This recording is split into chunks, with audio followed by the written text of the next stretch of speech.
changes its dimension in direct proportion to the amount of force or pressure being applied. The greater the force, the more it's going to stretch. The more it stretches, the greater the recoil will be. So as the lung volume increases, that recoil force will increase. Again, you don't have to do it, but picture you taking the biggest, deepest breath possible right now. Your lungs are going to want to recoil back to normal. All right? That is part of this recoil property, part of this Hooke's law. So simply put, here's a question for you. What happens to the lungs when there's increasing pressure? What do you think? What happens when there's increasing pressure? Jeremy's kind of doing it, right? The lungs will expand. Let me throw in another word. What do you think about the volume? If there's increasing pressures, what's happening to the volume? There's increasing volume going inside the lungs, right? More pressure, more volume. Picture, everybody's been through CPR, correct? Yeah? I know some classes are better than others. However, if anybody's ever squeezed, even on a mannequin, a bag valve mask resuscitator, if you apply more force, more pressure, what do you think happens to the lung? It will expand more. So that's what we're talking about here. Again, the more force or pressure applied, the greater the volume. As opposed to if I barely squeeze that resuscitator bag, I'm not going to put much air into the patient's lungs. Much lower pressure in that example. Now, I hate to be negative here, but if we apply too much force or too much pressure to an object, again, the object we're talking about here is the lung, it might not be able to recoil. Again, I think we had that analogy the other day with now I finally have one, a rubber band. If I overstretch, and I don't want to pop myself here, but if I overstretch this rubber band to just to the point prior to breaking it, that it really loses its elasticity, it doesn't have that recoil again. And again, with too much force, too much pressure, yes, it can break or it can pop, just like the lung.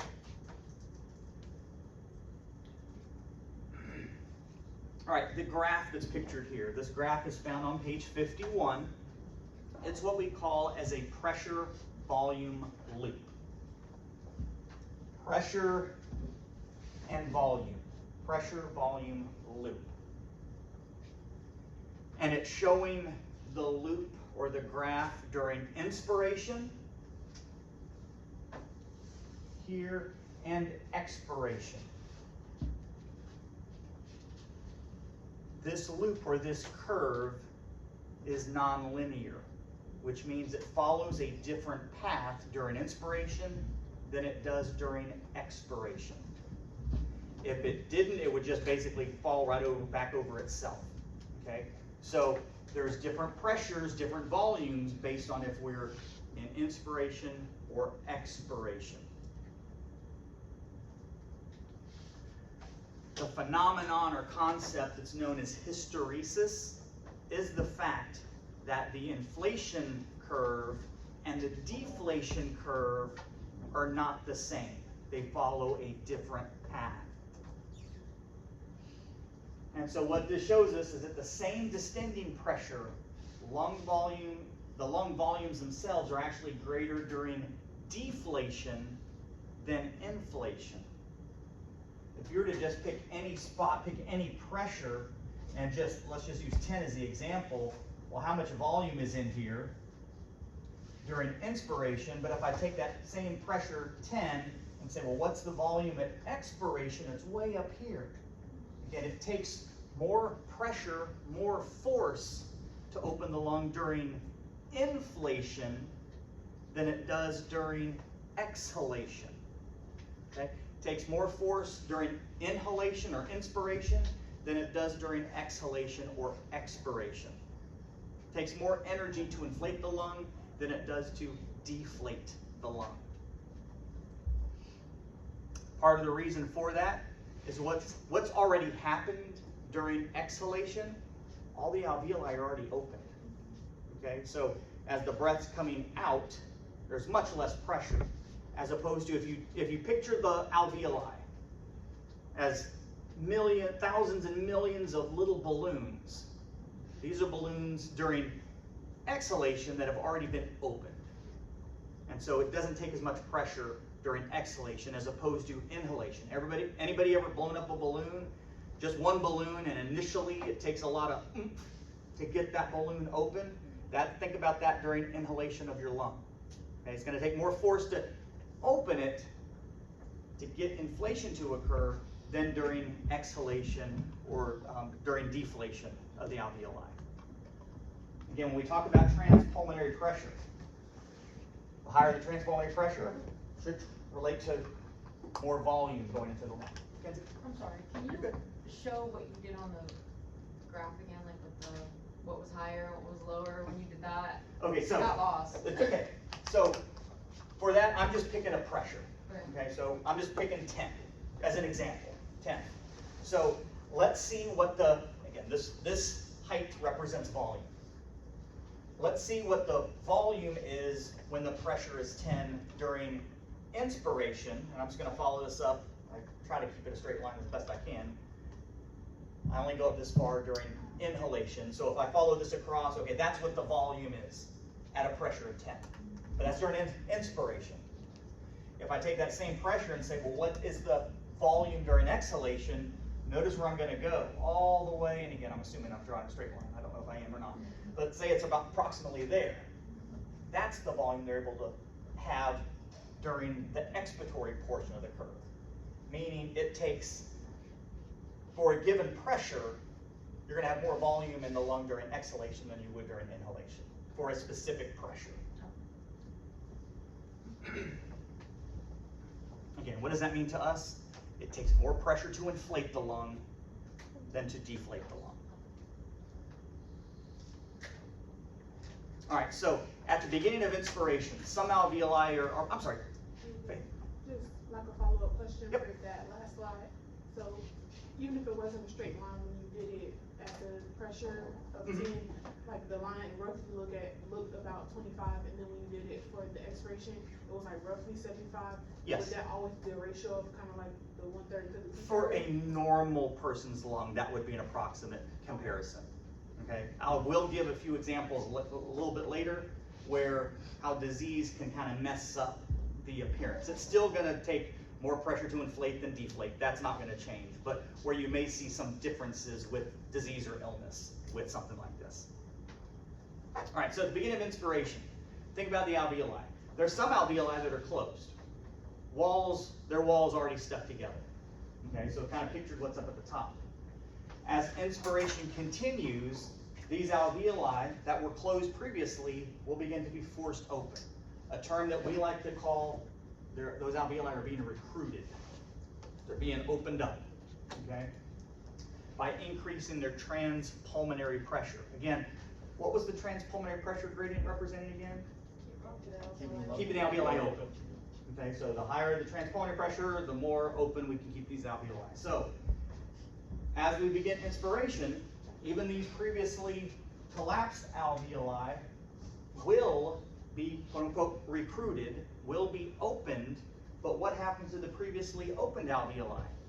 They will not overstretch, right? They will not overstretch. So this pressure will affect those alveoli that were previously collapsed without over-distending or overextending the previously opened alveoli.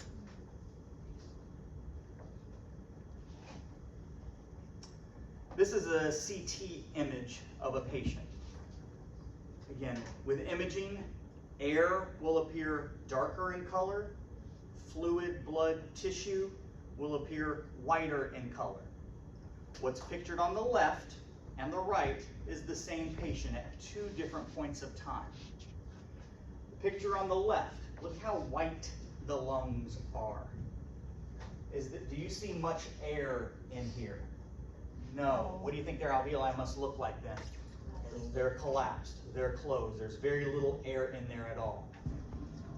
After the respiratory therapist did what we call I'll put it in parentheses, a recruitment maneuver to open up those previously collapsed alveoli, look what the lung looks like after.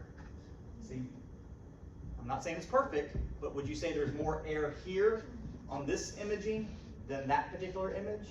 Yes. We put the patient in through a recruitment maneuver to open up and recruit alveoli. That's some of the therapies we're going to be talking about in the future. What we can do for a patient to help them. Again, those patients who already have such collapsed alveoli, to help open them up.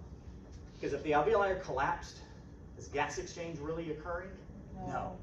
That's why the patient's short of breath. That's why the patient's complaining that they can't breathe or they're so winded. And you could say, well, corrective measure, give them oxygen. But this is what they're working with, right? Alveoli that are collapsed. Give them all the O2 you want. You getting anything in there? No, the alveoli are collapsed.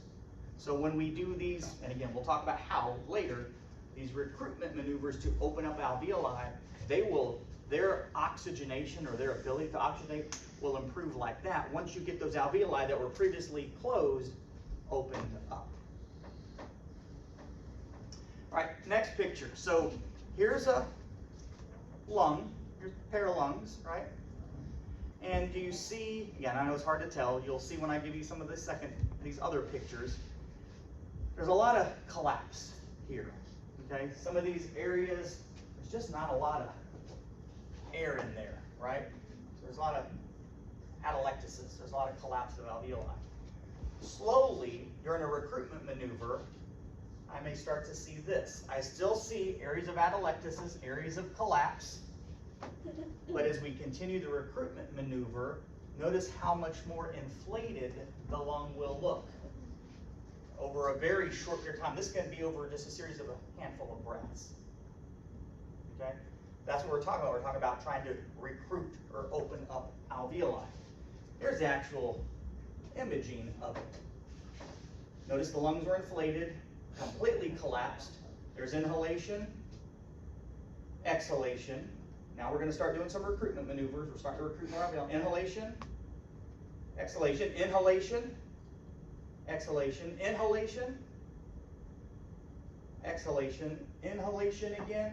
You can see what we're doing during these recruitment maneuvers to recruit and open up alveoli. It's going to eventually collapse back down because they're going to stop giving all this extra pressure. Is that real time? Is that real time? Mm-hmm. Yep.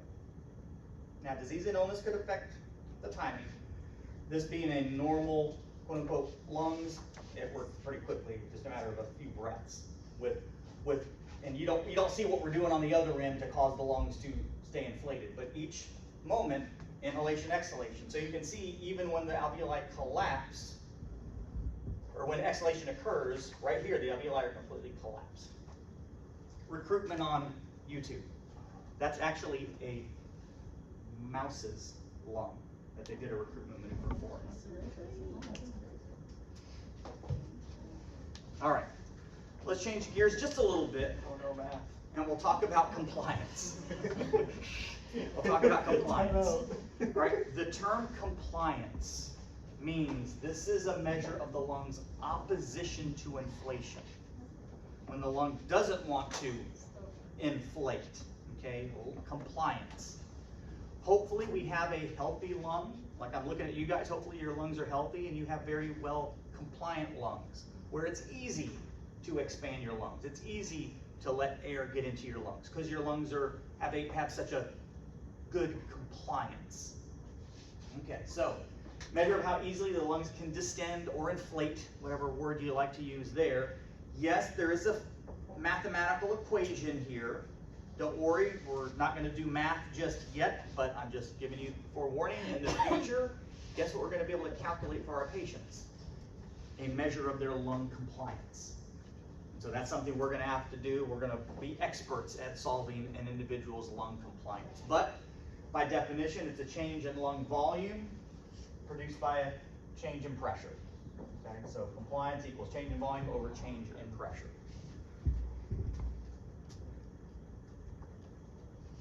All right, as our lung volumes increase, the more air we add to the lungs, it actually causes our lung compliance to go down somewhat because our lungs are becoming very filled. There's now, for us, there's good recoil. There's great recoil. The bigger our lungs are inflating. So our lung compliance can go down. Excuse me. Always bring water.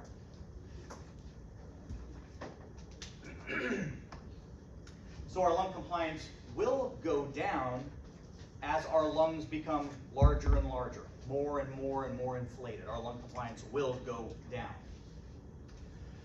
Larger volumes that you and I breathe in when we exercise produce higher lung recoil. Again, so we can get that breath out quickly when we're exercising, when we need it, when we need to produce those higher expiratory flow rates. Don't worry about numbers or math here. We'll get to that in due time. Now, I will say this regarding numbers. You need to know what normal is. You need to know what normal is. So there'll be times later when we have a patient's compliance, and I need to know, is that number good? Is that number bad? Is that number too high? Is that number too low? So we always got to start, well, what's normal? All right, normal lung compliance is 0.2 liters per centimeter of water. Remember the calculation, it's change in volume over change in pressure, so volume over pressure.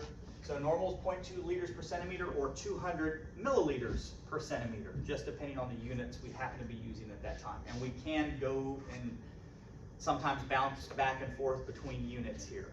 So just forewarning, when we start talking about math, be careful, because sometimes the MBRC could switch units on you and you might not even recognize it. Okay? That's evil, and John becomes evil too. And I'll do the same thing to you guys, just to make sure. I've been booed so much by a class. I'm just teasing. And it's not, again, this is not my fault, right? The MBRC does it, so I gotta kind of follow suit just to prepare you guys that you're at least paying attention. That you at least can look at it and go, wait a minute, that's not the units we typically see.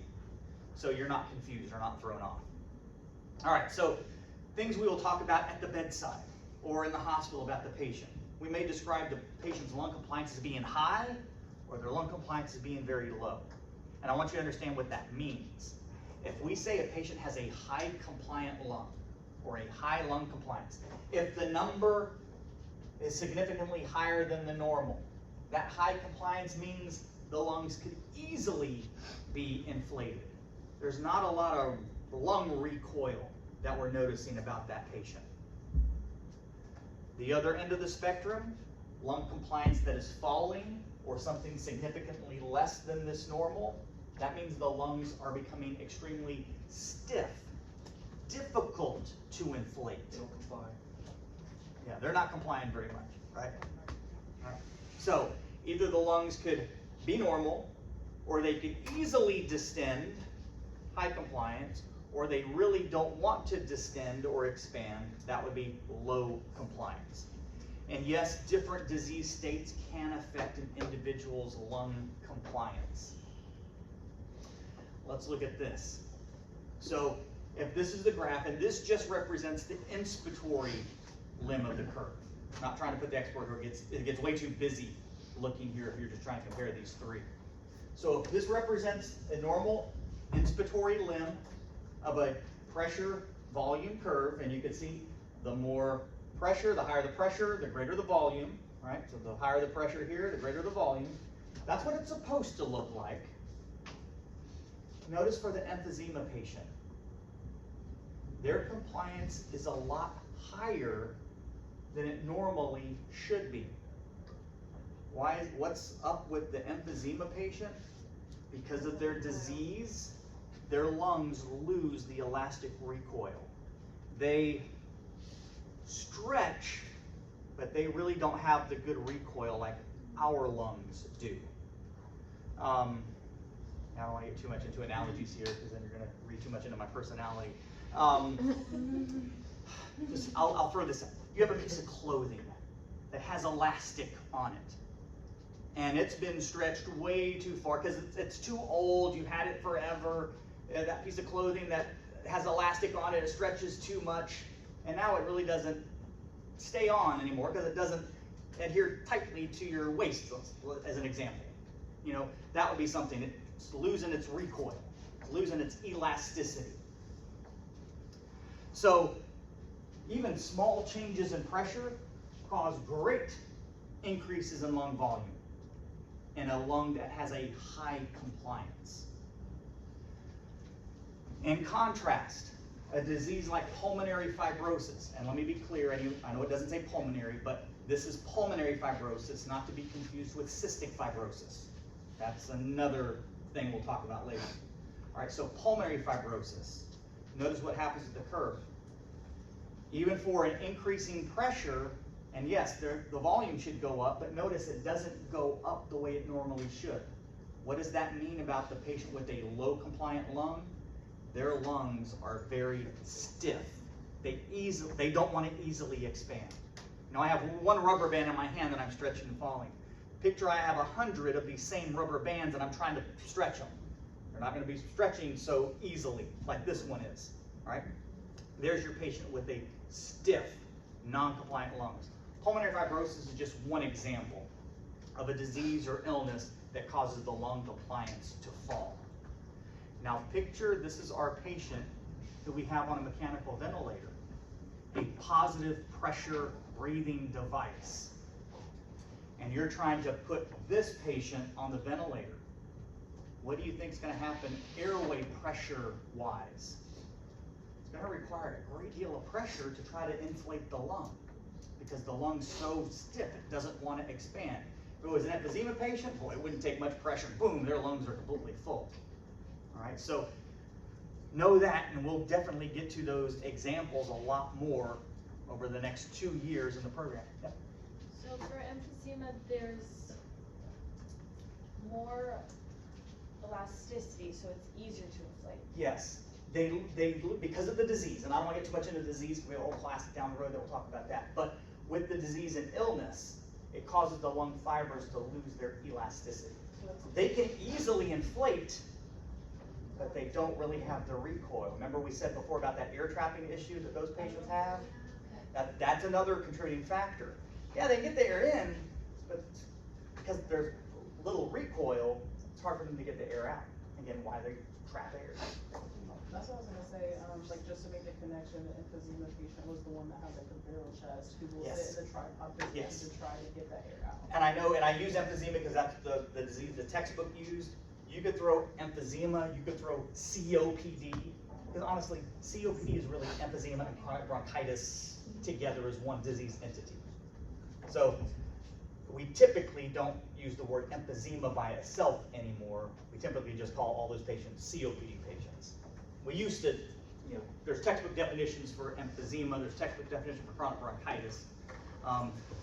Both of those together is what God bless you, is what COPD is. But I'll try to be consistent. Any test questions, I'll probably use the word emphysema. I may even put emphysema/COPD, just so there's no confusion there. All right, so just one other graph here. Again, stiff, non-compliant lungs, compliance is decreasing. It's taking much, much higher pressure to deliver even just a little volume. Increased compliance, high compliance, very easy to expand and inflate the lung.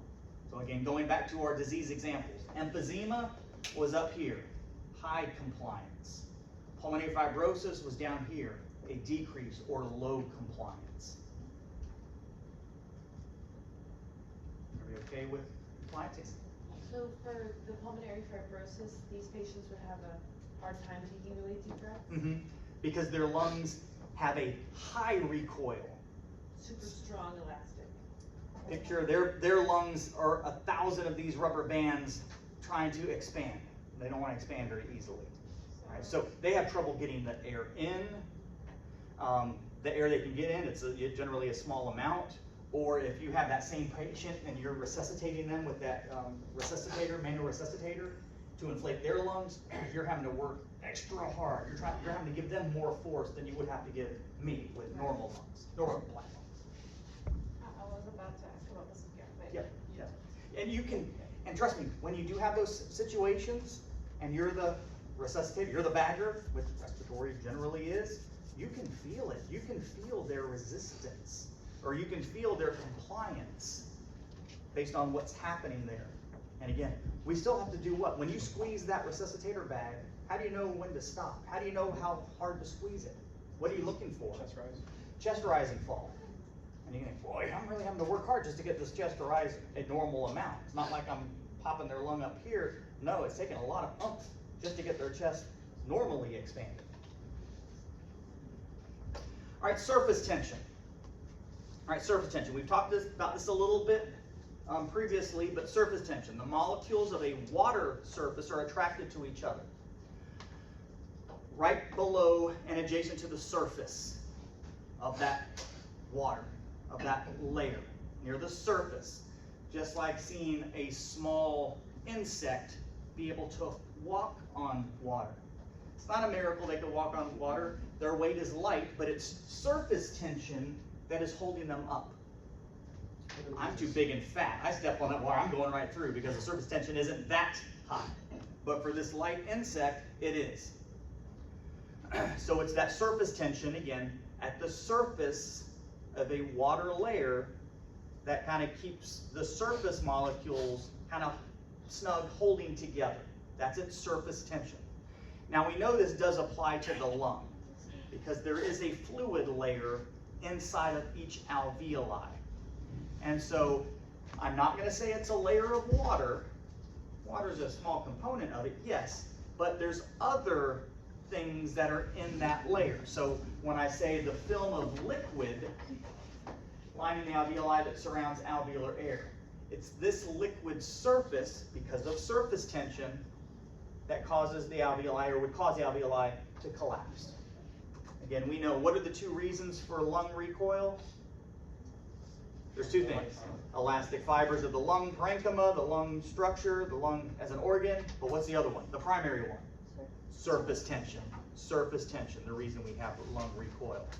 So, surface tension is the major contributor to our lung recoil force.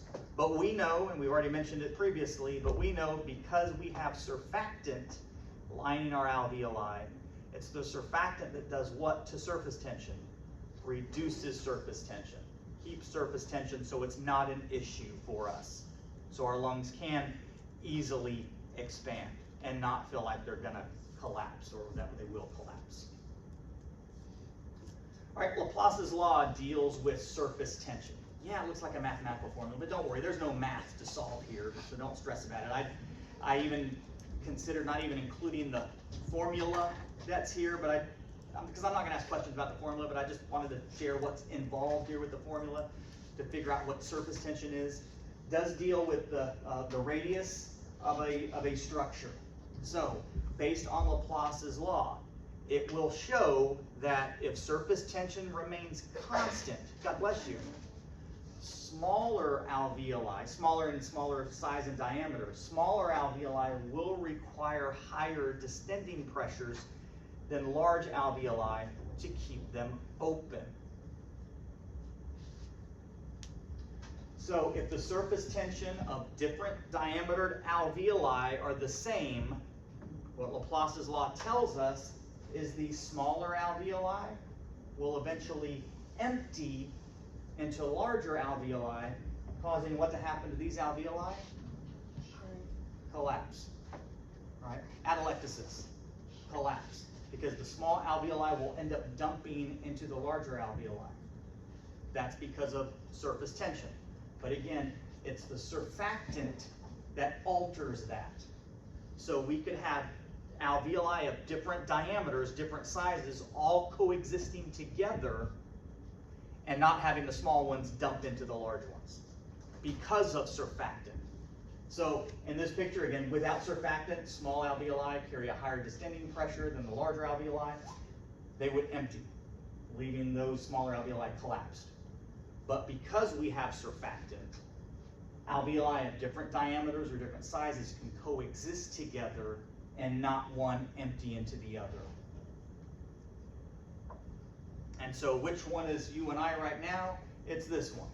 So we can have alveoli of different diameters, different shapes, and that's fine. They're all coexisting together. None of them are emptying into, the smaller ones aren't emptying into the larger ones. Because you and I have what?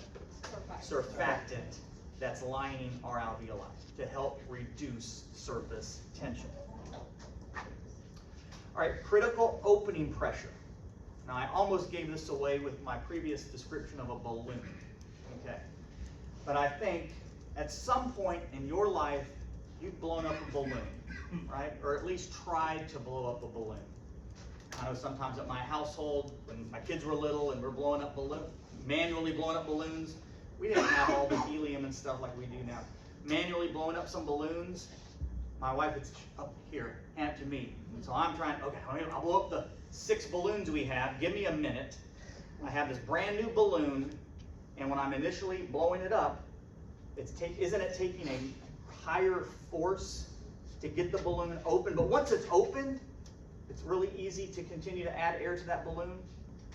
What I just achieved when I initially applied that high pressure, that high force initially to the balloon, was I had to overcome the balloon's critical opening pressure. Your alveoli, just like balloons, do have a critical opening pressure. And what does critical opening pressure mean? At that pressure, or even in excess of that pressure, the alveoli will easily expand. But if the alveoli are collapsed, what's going to happen? Have to happen first. We have to build up that pressure, overcome the critical opening pressure to finally get the alveoli open. And from that point, pressure-wise anyways, it should be easy to expand the lung beyond. But I always think about critical opening pressure with the balloon analogy. Okay, if you think about alveoli being millions of little balloons, to get them, if they're collapsed, to get them to open, we're going to have to generate some initial higher pressures, but to overcome the critical opening pressure. And what it says here is, at that point, as soon as the radius of the alveoli is the same as its associated alveolar duct supplying the breath, as soon as it's the same size, that should be its critical opening pressure. So from that point forward, it should be easy to expand. Using this picture is from the textbook. And again, you can see initially to get volume in, you're having to really go high on this pressure before, okay, now it doesn't take as much pressure to inflate it the rest of the way. Because again, overcoming that critical opening pressure. Being careful, however, and I will continue to say this anytime we talk about pressure into the lung, there can be too much pressure. So at some point in our number, even for us in the room with healthy lungs, our number, as far as how much pressure, could all be different. How much pressure our lungs can handle before we get to this point. And obviously I never want to give them so much pressure that I do cause this to occur. But this could be true for the patient with pulmonary fibrosis. You can think, well, they're not getting much air in there because of the disease. And I can agree with you, but it's taking so much pressure that even for those pulmonary fibrosis patients with very small lung volumes, I could still pop or rupture the alveoli if I allow the pressure to get too high.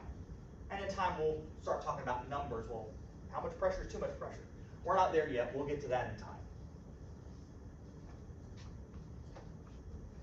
All right, so pulmonary surfactant, complex mixture of phospholipids and proteins that are produced by the type 2 cells, right? Type 2 cells, does that ring a bell? All right. Alveoli are composed of what again? Type 1 cells, type 2 cells. Where's the type 3 cells go? Trick, there's no such thing, okay? And there's also macrophages on the inside. What does macrophages do? There you go, phagocytosis, clean up the debris that's there. But again, going back to the type 2 cells, what does the type 2 cell produce? Surfactant. And so it's the surfactant layer that surrounds the inside of our alveoli to allow the alveoli to, again, because without it, what's this alveoli going to want to do? Due to surface tension, it's going to want to collapse.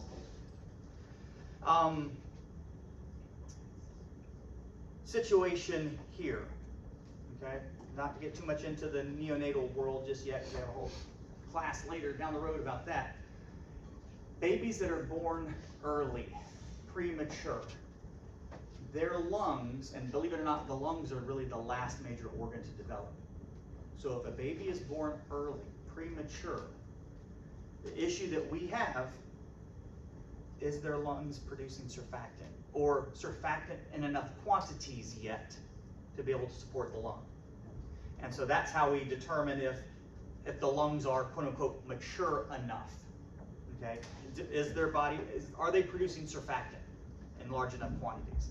Babies that are born early, that may be lacking surfactant. How do you think they are? How do you think when we take care of them, how difficult they must be to manage? They already have small lungs to begin with, very small, tiny lungs, so very small volumes we're working with already. But now I have this preemie whose lungs are not producing surfactant, and how does that preemie's alveoli want to behave? Collapse. So, okay, what am I going to do? Okay, I got to give them some pressure to open those things up, but it's going to require a great deal of pressure, and at the same time, too much pressure could pop a lung, and that could easily happen. So, one thing that's actually been around probably a little over 30 years now, is we can actually give surfactant, artificially give surfactant to a premature child to replace what their body is not able to produce at this time. It's amazing that in the last 30 years we're able to do that. And we'll go over this down the road, to think that if a child was born, say, 40 years ago, 50 years ago, and they were born early, their ability to survive, being born early with immature lungs, there wasn't a lot we could do for them to help the lungs mature. Since early 1990s is when artificial surfactant became available, where we actually can give it to the lung and help to replace what the body's not able to produce at that time.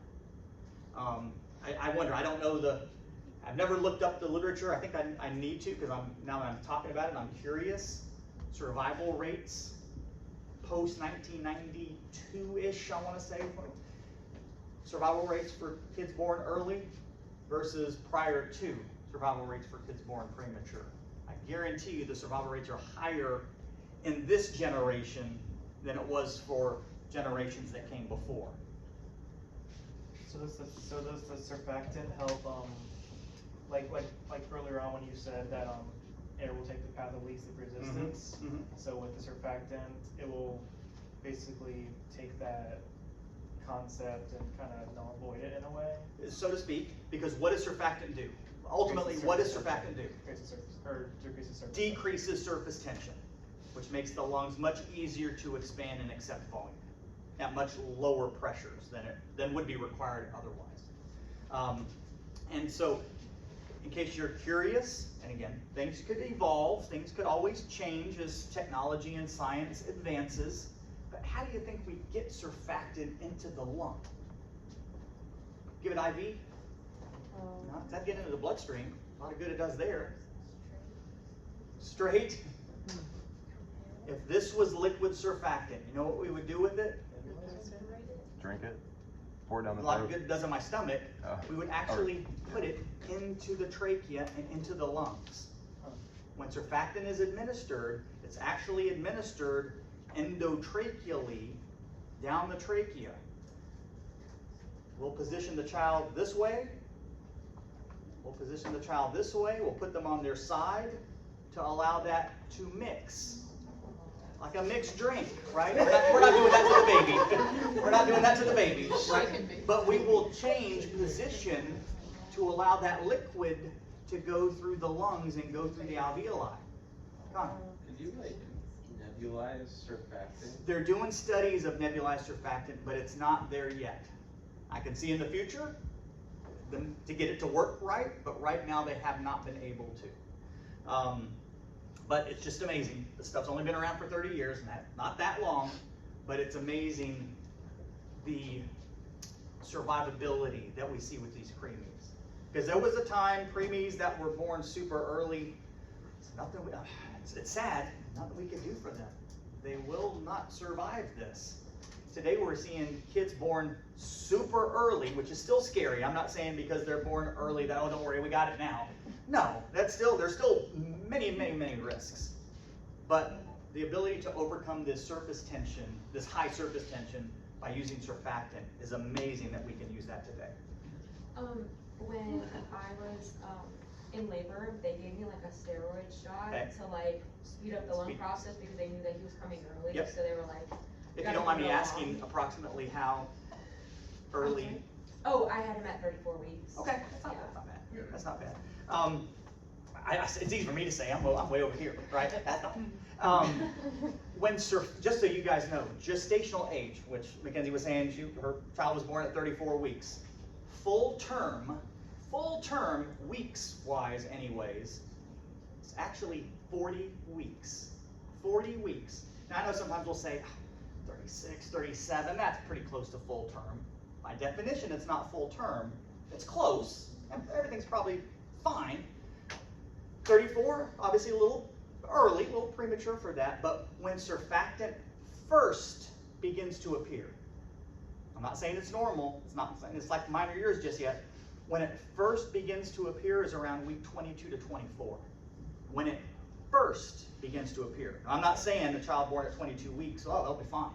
No, but that's when we hope surfactant is starting. And so moms that are potentially delivering kids early, as us as respiratory therapists, especially working with babies, we may be called in for a high risk delivery based on the gestational age of the child.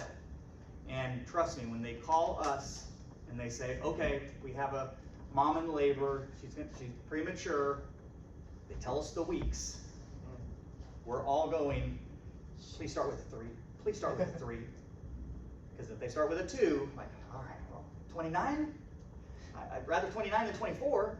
You hope just a little bit longer, another couple of days at least. And the steroid injection is to help with lung maturity, help to speed up the maturity of the lungs. And it could be even just a day or 2, and now the child's here. Because once labor starts, you can hold it off, but don't think you're holding it off for 3 weeks. They were really trying, Yeah. like, if they give it to me like less than an hour before, and I was like, gotcha. that's not gonna Gotcha. do nothing. Yeah. But I always say this, something's better than nothing. Yeah. But thank goodness it was 34, not a 24, Yeah. for example. Again, there's potential for survivability of a child born at 22, 23, 24 weeks, but it's not gonna be an easy process. It's not gonna be easy. But it's all related to surfactant, or in their case, lack thereof. All right, so what's the good things about surfactant? Number 1, decreases surface tension, reduces surface tension, and with that, and then we get all the other stuff we hear that's positive. Reduces the patient's work of breathing, reduces the distending pressure needed to keep small alveoli open, provides a stabilizing influence, allowing alveoli of different sizes to coexist at the same time. Added bonus, it helps to reduce the tendency of fluid to leak from the pulmonary capillaries into the alveoli. Anybody want to say pulmonary edema? It can help to offset that, all right, to keep that fluid still into the pulmonary capillaries and not leak through into the lungs. So just another added benefit of having surfactant. And again, it's what we all have, why our breathing is so easy right now. Now, not getting too far ahead, there are, aside from the neonates that are born early, and I should have said, and I think I had it on that slide, if I'm not mistaken, respiratory distress syndrome. Respiratory distress syndrome, that's the child who's born premature, lacking surfactant. Okay, so they classify that respiratory distress syndrome. But lacking surfactant can also occur with other diseases and conditions that could affect you or I, any one of us right now. And think about how challenging those patients are going to be for us to manage when their disease causes deficiencies or inefficiencies of their surfactant. And again, we're trying to take care of that patient in an ICU setting or mechanical ventilator setting, something like that, and we're struggling to get those lungs open. When we see how we're working, we see that x-ray, and we see that x-ray that's nothing but white, all whited out. Oh gosh, there's not a lot of air in there. What can I adjust on the ventilator settings to try to maximize air getting in there? But maybe it's partly the disease they have, the illness that they have, affecting surfactant or surfactant production. Short, sweet, kind of? We'll see. All right, so questions. So let me give you my questions. I only gave you 3. It's been my norm here recently. I've got 3 questions. All right, first question is this. A patient with emphysema would be expected to have a compliance that is You got a 50-50 here, high or low? High.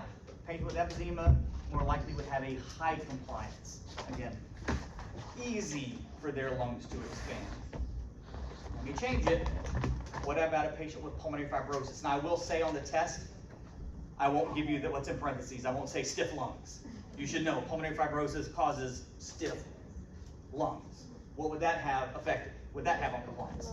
Low compliance. Low compliance. Stiff lungs. Lung does not want to easily expand. And my last question, which of the following is a normal lung compliance? 0.22, 20, or 200? A? D? Correct answer is D. Remember what I said? I even kind of gave it away there. I dropped a hint. 0.2 liters is a good number, but the units would have to be liters per centimeter. What I wanted to share here is this is the stuff that MBRC does to us. And the second you get comfortable thinking, it's 0.2, yep, I reviewed that, I remember that. I know I got that question right. And then you find out later, it was tricky. Because all it is the units. Yes, ma'am. Just a question. Were there only 2 questions? Okay. What would be the difference of treating a patient with like emphysema or fibrosis with a higher load? That's a good question. So the question was, what patient would be easier to treat? A patient with emphysema with the high compliance, or a patient with stiff lungs like pulmonary fibrosis where the compliance is low? Neither. I want somebody in the middle. Because they both have issues. Now those issues are in opposite directions. One, patient can't easily get the breath out because there's very, very little recoil. Other one can't get the breath in because the lungs are so stiff. So they both have their issues. So I don't want to, I can't pick a side, one versus the other. If I would give you just an opinion, I would say the emphysema patient, at least I can get the breath in. At least I can get the breath in. I give him a bear hug every time to help him get the breath out, but at least I can get the breath in. But and you'll hear me, and I apologize if I use the same analogies semester to semester. Patient with pulmonary fibrosis. Hold on, guys, I'm not done yet. Patient with stiff lungs, pulmonary fibrosis. We're trying to ventilate them. It's like trying to ventilate a brick. Something that doesn't have air in it. You're trying to inflate a brick, and you just can't. Yes, you can increase pressure, you can apply more force, but every time you think about applying more pressure, more force, at what point will the lung pop? And obviously I don't want to cause that to happen. So it's a double-edged sword, either one. That's a great question. Are there any other questions? Now don't let me mess you up with the units. Notice I said today, and I said with confidence, don't worry about math, don't worry about any math. A couple of numbers you got to remember, but now I did what? Sorry, you got to pay attention to units, right? Now you got to pay attention to units too. Ken, did you have a question? Or? Can you go back to the last one? This was the last one, or the one before? Yeah. Okay, no problem. Get that there. Was there another? Yeah, so it would have been right if it was 0.2 L. Okay, I just wanna know. As simple as that. As simple as that, yes. So if this would have been the correct answer, it would have had to have an L, liter per centimeter of water. All right. Be careful, be careful. This is not going to be the first time we're going to encounter this. I know sometimes people will say, I'm not really a math person, and that was never my strong suit. That's okay, I think. You have some math that we will go over, but you can't let the unit be the thing that screw you up. Because that's something that could be, we can overcome that. But you just got to pay attention. So the 200 ml is the 0.2 L. That's what that would equal, right? Yes, Okay. yes. Now, I don't mind, and we'll get to it a little bit more in some other examples. I don't mind doing a 30-second review. How do you convert liters to milliliters? Because I get it. It may have been a minute since you had to do that way back when, right? Lord. But those are the things we will have to be able to adjust, going from milliliters to liters. When I told you so to make this kind of Q&A here, when you're breathing in normal, like you are right now, restful breathing, what is that called? What? Tidal volume, right? What is a normal adult's tidal volume? 500, it's 500 what? Milliliters. Or, so it's 500 milliliters, but if I was to convert that to liters, what would I have to do? Where the decimal point is, move it 3 spots over. 0.5 liters and 500 milliliters are the same thing. In respiratory, and it's our fault because we create this mess, we talk in one sentence in liters, and in the very next sentence we talk about, did I say milliliters? In one sentence we talk about milliliters, I'm already getting myself confused. One sentence we'll talk about milliliters, like 500, and the next sentence we'll talk about liters, or something else. So it's easy to get confused, but kind of right now, and I did it for a reason, just to make sure we do pay attention to more than just the number, that we do keep our eye on the units too, because the units could make or break a correct answer. Any other questions, guys? No? Okay. That's all I have for you today. We will not be meeting this Friday, right? Friday. Not this Friday. See you guys on Monday where we have some more stuff to talk about. Yay!